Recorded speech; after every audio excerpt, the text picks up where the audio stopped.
Le problème au Mali, ce n'est pas les djihadistes. Le problème au Mali, c'est la France. Même s'ils ne veulent pas l'entendre. Parce que la France a divisé ce pays en deux. À Kidal, il y a toutes les ressources. La France est en train de les exploiter. L'État n'existe plus au Mali. On m'a demandé de traiter des richesses minières de l'Afrique. Et à propos de l'Afrique, il y a un concept qu'on développe toujours, le paradoxe de l'abondance. L'Afrique est l'un des premiers continents miniers. L'Afrique est insolemment riche en matière de ressources minières, etc. Mais dans le même temps, l'Afrique est insolemment pauvre. L'Afrique est riche, les Africains sont pauvres.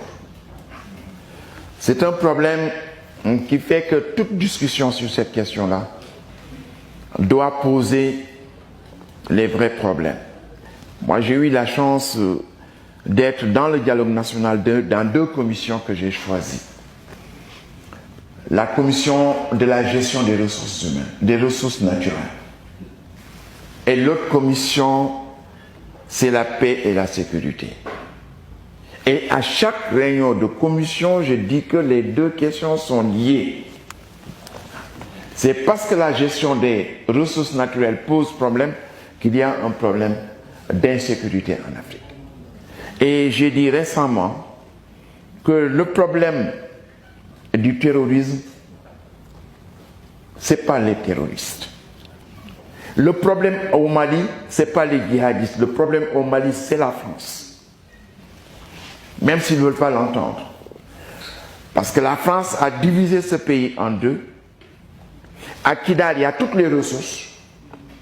La France est en train de les exploiter. L'État n'existe plus au Mali. Mais le business continue à prospérer au Mali.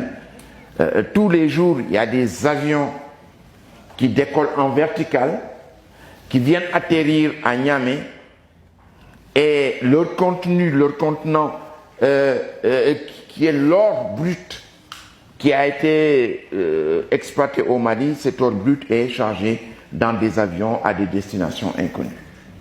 Donc aujourd'hui, je dis que par rapport à l'Afrique et par rapport à nos ressources, il faut poser des questions profanes. Et pas des questions religieuses, djihado, pas djihado, etc. Islamisme, etc. Islamisme radical et tout. Moi, je n'y crois pas. Je crois que s'il y a un danger au Mali, ce n'est pas les djihadistes. Bien que je ne les néglige pas, parce que s'ils viennent au Sénégal, la première ville qu'ils vont visiter, c'est Touba. C'est Touba et Tivaouane. Et comme ils l'ont fait à Tombouctou, ils vont complètement détruire tous les tombes qu'il y a là-bas. Mais comme le disait Marc Trévédic, qui a été pendant longtemps, 10 ans, responsable du pôle de l'antiterrorisme au tribunal de première instance de Paris, mais qui dit qu'il ne faut pas surestimer le djihadisme et le terrorisme. Il est frappé de voir que quand il y a quelqu'un dans la rue qui poignarde quelqu'un, un passant, on est en train d'écouter est-ce qu'il a dit Allahu Akbar ou pas. S'il dit Allahu Akbar, il dit djihadisme. S'il ne dit pas Allahu Akbar, c'est considéré simplement comme un problème de droit commun, de délinquance, etc. Il dit qu'il ne faut pas tomber, il ne faut jamais tomber dans ce travers-là.